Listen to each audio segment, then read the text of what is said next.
रघुनाथ, ये हाँ महाराज, ये तो वही। तुम लोगों को ये कवच कहां से मिला? नहीं महाराज, हम तो केवल चित्र लेकर आए थे। महाराज, अवश्य ये सिद्ध कवच किसी ने खिड़की से अंदर फेंका है।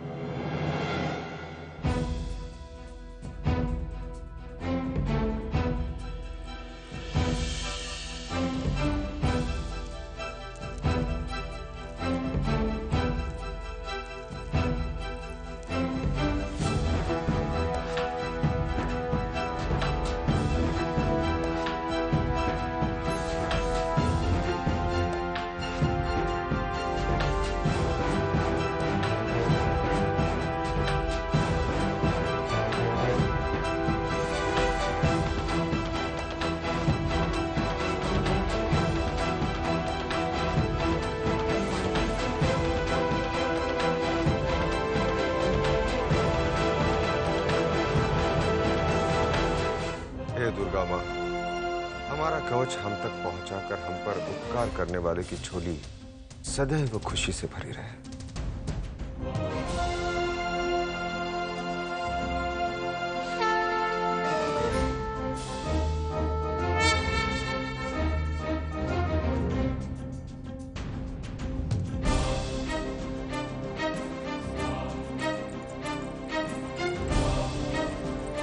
महाराज, ये चित्र बाजीराव पेशवा के सेवक मोरोपंत तांबे की कन्या मणिकर्णिका की है।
ये तुम्हारा ही चित्र है? नहीं तो, इसकी नाक देखो और इसके गाल। मैं ऐसी नहीं दिखती। अरे नहीं नहीं मनु दीदी, ये तो तुम्हारा ही चित्र है।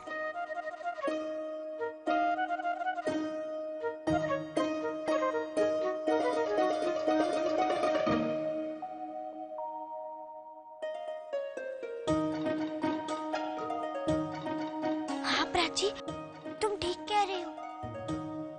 ये थोड़ी बहुत मेरी जैसी दिखती है।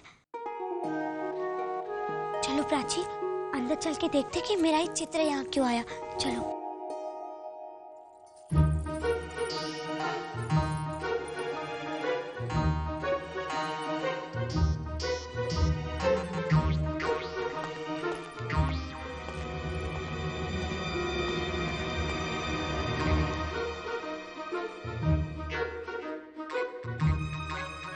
देखो प्राची, तुम छोटी हो, वो तुम्हें नहीं देख पाएंगे। ऐसा करो, तुम चुपके से अंदर जाओ और देखो वो मेरे बारे में क्या बातें कर रहे हैं। जाती हूँ, तुम यहीं पे रहना, ठीक है? जल्दी।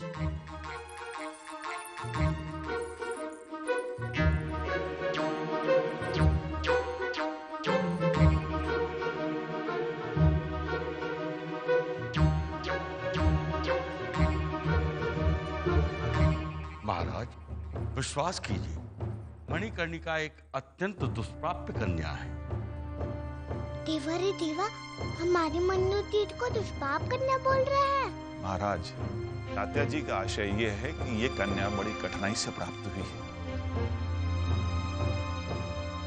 महाराज, इस कन्या की साहसिक क्षमता हमने कानपुर में देखी। हे देवा, इनको तो कानपुर वाली बात में मालूम है। इसने एक अंग्रेज को हिंदुस्तानी के सिर पर पगड़ी रखने के लिए विवश कर दिया था।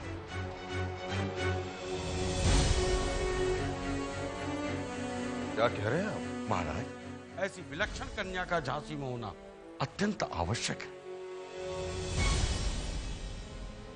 हे देवा, ये तो मैं मन्नू को झांसी ले जाने की बात कर रहे हैं। तात्या जी सत्य कह रहे हैं महाराज। यदि ऐसी विलक्षण कन्या झांसी में आ जाए तो अंग्रेजों के सारे कुचक्रों पर पानी फिर जाएगा। हमारे मन्नू को झांसी ले जाकर पानी में डुबा देंगे।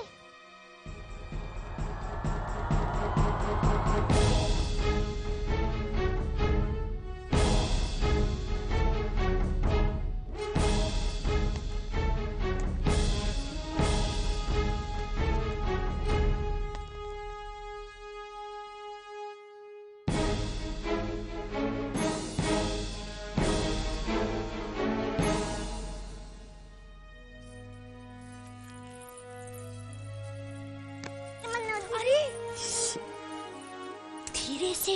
मन्नू दीदी, ये लोग आपको झांसी में ले जाके पानी में डुबाने की बात कर रहे थे। पानी में? हाँ, वो तुम्हें दुष्पाप कन्या भी बोल रहे थे। क्या? मुझे दुष्पाप कन्या समझते हैं? हाँ मन्नू दीदी, उनको सब मालूम है। ये लोग कानपुर से ढूंढ रहे हैं तुम्हें।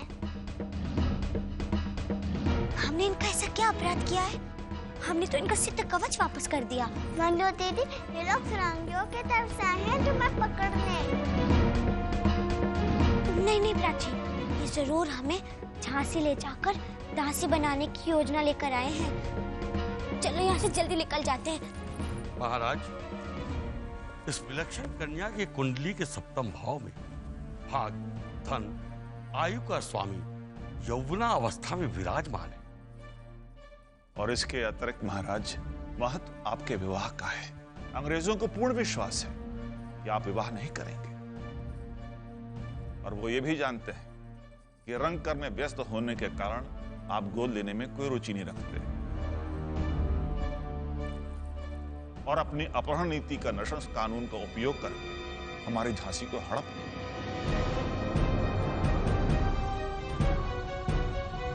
परंतु उनको जब ये मालूम होगा कि हमारे महाराज गंगाधरराव विवाह करने वाले हैं, तो उनकी सारी योजनाओं पर कुठाराघात हो जाएगा। हम आपकी भावनाओं की कदर करते हैं, परंतु एक राज्य के शासक की भी अपनी एक गरिमा होती है। केवल इसलिए कि कुंडली के अतिरिक्त कन्या भी विलक्षण है, हम एक साधारण से सेवक की पुत्री से विवाह कर लें? नहीं बोपटकर जी, नहीं। इससे हमारे पूरे राज्य में हमारे प्रति गलत संदेश आएगा।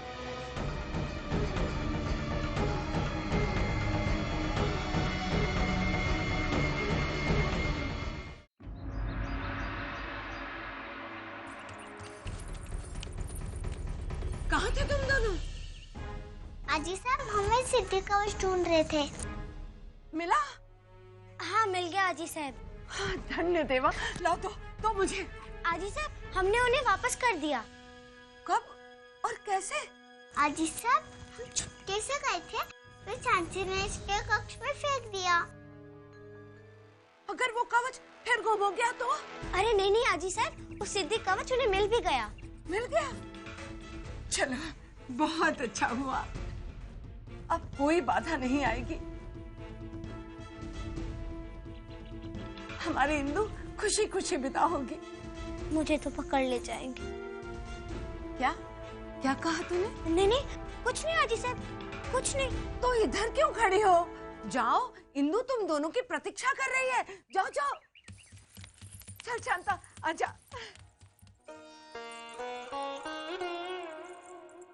यहाँ से जाने के बाद ये बिल्कुल मत सोचना कि तुम अकेली हो गई हो।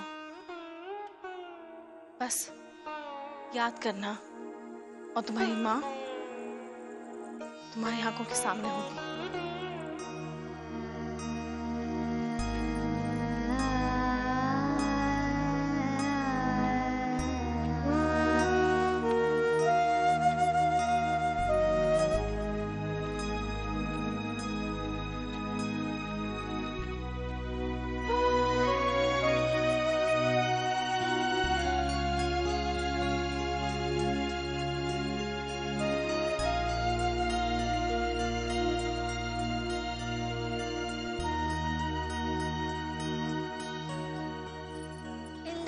मनु दीदी दोनों चले जाएंगे और मैं अकेली रह जाऊंगी।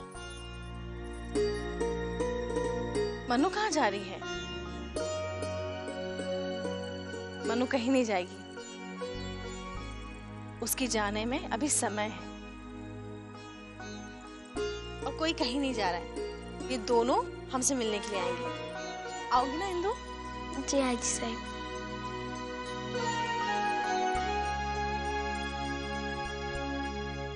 चलो प्राची, मैं तुम्हें तैयार कर दूं। हम सीधे तुम सबसे दूर जा रहे हैं, तो ये शायद हमारा आखिरी मिलन होगा।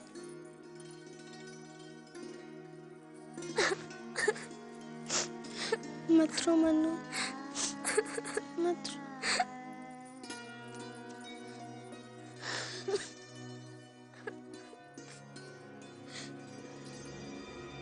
ये हमारी नई दासी हैं।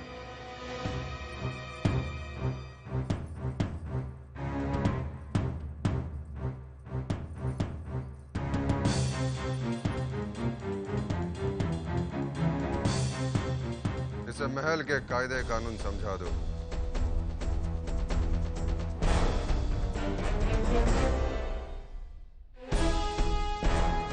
जोर से।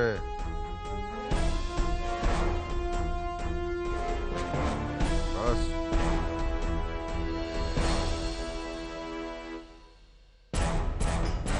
अब हमारे चरण धो।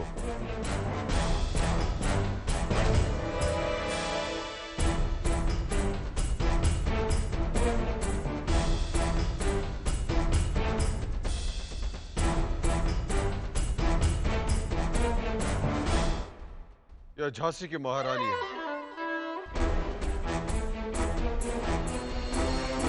इनके भी चरण धो। नहीं,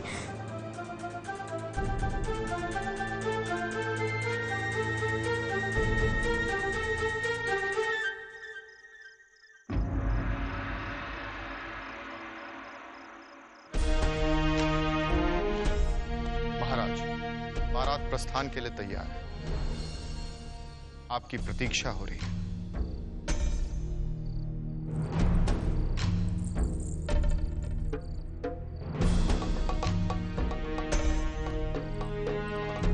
क्षमा कीजिए महाराज, आपके मुख से निकली हुई स्वीकृति झांसी का भाग्य बदल देगी, क्योंकि अंग्रेजों के अतिरिक्त आपके अपने ही उस डाल को काट रहे हैं जिस पे वो स्वयं बैठे। हम इस प्रकार बार बार हमारा निर्णय नहीं बदलते। महाराज, आपके विवाह के लिए आपकी स्वर्गीय पत्नी ने भी स्वीकृति दे दी है। क्या? जी महाराज, आपका खोया हुआ सिद्धि कवच मणिकर्णिका के चित्र पर आपको मिला ना, इसे आप स्वर्गीय महारानी रमाबाई की स्वीकृति नहीं तो और क्या समझेंगे?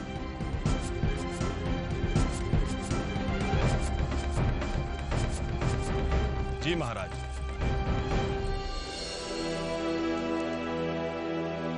तात्या जी बिल्कुल सत्य कह रहे हैं।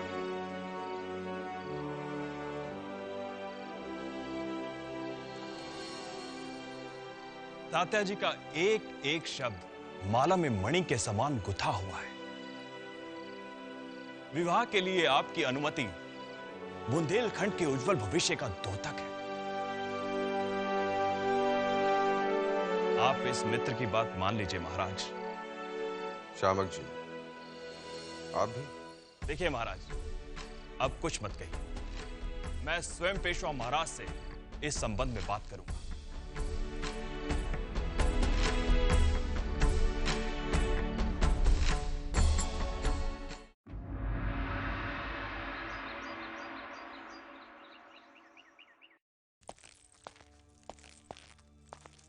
काशीन्द्र जी, इस समय आपने हमें... नहीं महाराज, ऐसी कोई बात नहीं, आप चिंता मत कीजिए। आइए विराजिए। महाराज, इस शुभ अवसर पर एक विचार मन में आया, सोचा आपसे चर्चा कर लें। आदेश करें। आदेश नहीं पेशवा महाराज, हम आपके साथ परामर्श करना चाहते हैं। महाराज, आप अपनी मणिकर्णिका का हाथ झांसी नरेश गंगाधर राव के हाथ में दे दीजिए।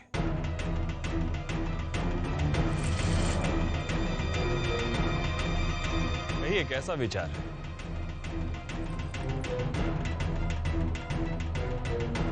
शमकराव जी, इस शुभ अवसर पर हमारे रिश्ते घाव पर उंगली रखने का विचार कैसा है आपको? ये आप क्या कह रहे हैं महाराज? ये तो आपके लिए गर्व की बात है। बुंदेलखंड के शासक गंगाधर राव। गंगाधर राव,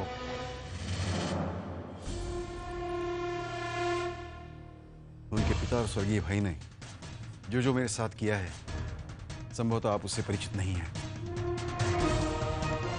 और ये समय उन बातों को करने का नहीं है जिन्हें हम भूलना चाहते हैं। क्षमा कीजिए पेशवा महाराज, मणिकर्णिका आपके सेवक की पुत्री है। इस विवाह से उसका भाग्य उदय हो जाएगा। भाग्य? चमकराव जी, इसका अर्थ यह है कि आप हमारी मनु को बिल्कुल नहीं जानते। मनु अपना भाग्य स्वयं लिखने की क्षमता रखती है। उसके नजर में ये राजपाट, धन दौलत सब कुछ तुच्छ है। जिसके हृदय में फिरंगियों के अत्याचार के विरुद्ध आग धधक रही हो और आंखों में संपूर्ण हिंदुस्तान को एक राष्ट्र के रूप में देखने का सपना हिलोरे ले रहा हो, वो कन्या कोई सामान्य कन्या नहीं है। शामकराव जी, शामकराव जी, हमारी मनु इतिहास रचेगी, इतिहास। क्षमा कीजिएगा शामकराव जी, गंगाधर राव आपके मित्र अवश्य हैं, परंतु हम अपनी छबीली का हाथ इस ऐसे व्यक्ति के हाथ में नहीं देना चाहते जो हमारी बुंदेलखंड की आबरू को मिट्टी में मिलाकर वेश्याओं के ठुमकों में व्यस्त रहता है।